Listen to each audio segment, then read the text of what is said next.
ದಿನ ದಿನಕ್ಕೂ ಕಾವೇರ್ತಾ ಇದೆ ಕೊಲ್ಲಿ ಯುದ್ಧ. ಭಾರತದ ತೀರದಲ್ಲಿ ಯುದ್ಧದ ಆರ್ತನಾದ. ಅಮೆರಿಕದಿಂದ ಇರಾನ್ ನೌಕೆ ಉಡೀಸ್ 90ಕ್ಕೂ ಅಧಿಕ ಯೋಧರ ಹತ್ಯೆ. ತೈಲ ತುಂಬಿದ್ದ ಹಡಗುಗಳಿಗೆ ಬ್ರೇಕ್, ದಾಳಿಗೆ ಜೋರಾದ ಪ್ರತಿ ದಾಳಿ. ಇದು ಮಹಾಯುದ್ಧ ಡೇ 6 ಸ್ಟೋರಿ.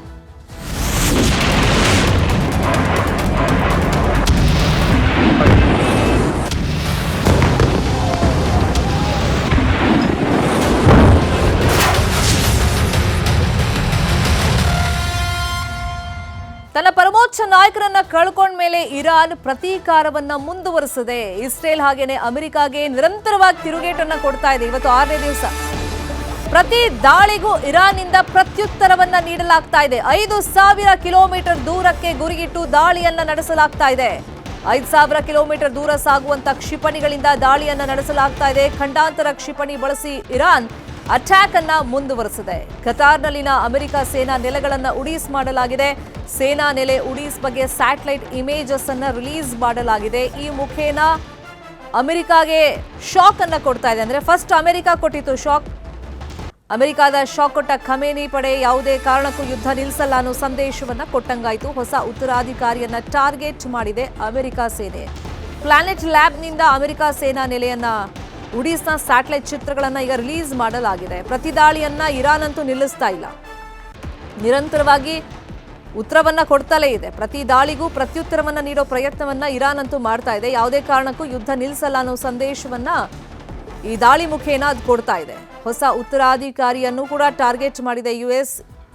ಇರಾನ್ ದಾಳಿಗೆ ಖತಾರ್ನ ಸೇನಾ ನೆಲೆ ಉಡೀಸ್ ಆಗಿದೆ. ಯುಎಸ್ ಸೇನಾ ನೆಲೆಗಳನ್ನು ಟಾರ್ಗೆಟ್ ಮಾಡಿದೆ. ಮಧ್ಯಪ್ರಾಚ್ಯ ದೇಶಗಳಲ್ಲಿ ಟಾರ್ಗೆಟ್ ಅನ್ನ ಮಾಡಿ ಇರಾನ್ ಅಟ್ಯಾಕ್ ಅನ್ನ ಮಾಡ್ತಿರೋದು. ಸುಮಾರು 5,000 ಕಿಲೋಮೀಟರ್ ದೂರಕ್ಕೆ ಗುರಿಯನ್ನ ಇಟ್ಟು ಇದೀಗ ದಾಳಿಯನ್ನ ಮುಂದುವರಿಸಲಾಗಿದೆ. ಖಂಡಾಂತರ ಕ್ಷಿಪಣಿಯನ್ನ ಬಳಸಿ ಅಟ್ಯಾಕ್ ಅನ್ನ ಮುಂದುವರಿಸಿದೆ. ಇನ್ನು ಇರಾನ್ ಮೇಲೆ ಅಮೆರಿಕ ಕೂಡ ನಿರಂತರವಾಗಿ ದಾಳಿ ಮಾಡ್ತಾ ಇದೆ. ಇರಾನ್ ಕ್ಷಿಪಣಿ ತಾಣಗಳ ಟಾರ್ಗೆಟ್ ಮಾಡಿ ಅಟ್ಯಾಕ್ ಮಾಡಲಾಗ್ತಾ ಇದೆ. ಇರಾನ್ ಏರ್ ಡಿಫೆನ್ಸ್ ಟಾರ್ಗೆಟ್ ಮಾಡಿ ದಾಳಿಯನ್ನ ಮುಂದುವರಿಸಲಾಗಿದೆ. ಅಮೆರಿಕ ಏರ್ ಸ್ಟ್ರೈಕ್ಗೆ ಇರಾನ್ ಕೂಡ ಪತ್ರಗುಟ್ಟು ಹೋಗಿದೆ. ಆದರೂ ಸುಮ್ಮನೆ ಇರ್ತಾ ಇಲ್ಲ. ಪ್ರತಿ ದಾಳಿಯನ್ನ ಮುಂದುವರಿಸಿದೆ. ಈ ಯುದ್ಧ ಇನ್ನು ಎಷ್ಟು ದಿನ ಮುಂದುವರಿಯುತ್ತೆ ಅಂತೇಳಿ ಮಧ್ಯಪ್ರಾಚ್ಯ ದೇಶಗಳಲ್ಲಿ ಈಗ ಆತಂಕ ಇದೆ. 12 ದೇಶಗಳಿಗೆ ವ್ಯಾಪಿಸ್ಬಿಟ್ಟಿದೆ. ಮೊದಲಿಗೆ 3 ದೇಶಗಳ ನಡುವೆ ಇದ್ದಿದ್ದು ಈಗ 12 ದೇಶಗಳಿಗೆ ವ್ಯಾಪಿಸಿದೆ ಮಧ್ಯಪ್ರಾಚ್ಯದಲ್ಲಿ. ಇರಾನ್ ವಿರುದ್ಧ ಇಸ್ರೇಲ್ ಅಮೆರಿಕ ದಾಳಿಯನ್ನ ಮುಂದುವರಿಸಿದ್ರೆ ಇರಾನ್ ಕೂಡ ಸುಮ್ಮನೆ ಕೂತಿಲ್ಲ. ಇನ್ನೊಂದು ಕಡೆ ಏರ್ ಡಿಫೆನ್ಸ್ ಟಾರ್ಗೆಟ್ ಮಾಡಿದೆ ಅಮೆರಿಕ. ಇರಾನ್ನ ಕ್ಷಿಪಣಿ ತಾಣಗಳನ್ನ ಗುರಿಯಾಗಿಸಿಕೊಂಡು ದಾಳಿಯನ್ನ ಮುಂದುವರಿಸಲಾಗಿದೆ.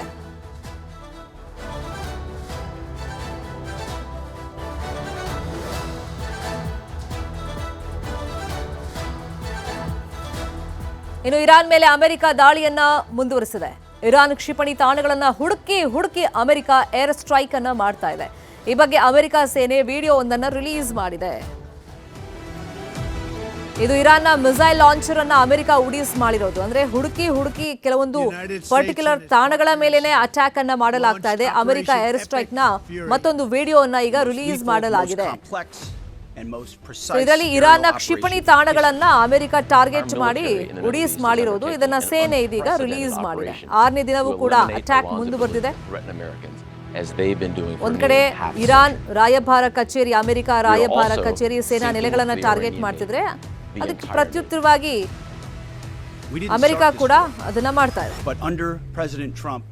ಇನ್ನು ಇರಾನ್ ವಿರುದ್ಧ ಇಸ್ರೇಲ್ ಅಮೆರಿಕ ದಾಳಿಯನ್ನ ಮುಂದುವರಿಸಿದೆ. ಯುದ್ಧ ಶುರುವಾಗಿ 100 ಗಂಟೆಗಳು ಸಂಪೂರ್ಣವಾಗಿದೆ. 100 ಗಂಟೆಗಳ ವಿಡಿಯೋ ರಿಲೀಸ್ ಮಾಡಿದೆ ಅಮೆರಿಕ. 100 ಗಂಟೆಗಳ ಆಪರೇಷನ್ ಎಪಿಕ್ ಫ್ಯೂರಿ ಇದನ್ನ ವಿಡಿಯೋ ರಿಲೀಸ್ ಮಾಡಲಾಗಿದೆ. ಇರಾನ್ ಮೇಲೆ ದಾಳಿ ನಡೆಸಿರುವಂತಹ ವಿಡಿಯೋ ಇದು. ಯುದ್ಧ ಶುರುವಾಗಿ 100 ಗಂಟೆ ಆಗಿದೆ.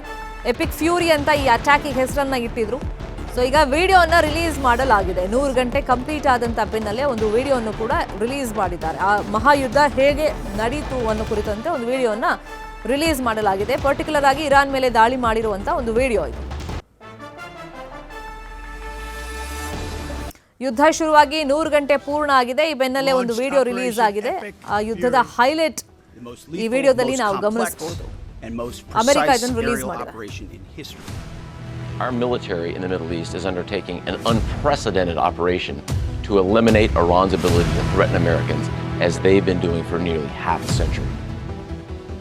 We are also sinking the Iranian Navy, the entire Navy. We didn't start this war. But under President Trump, we are finishing it.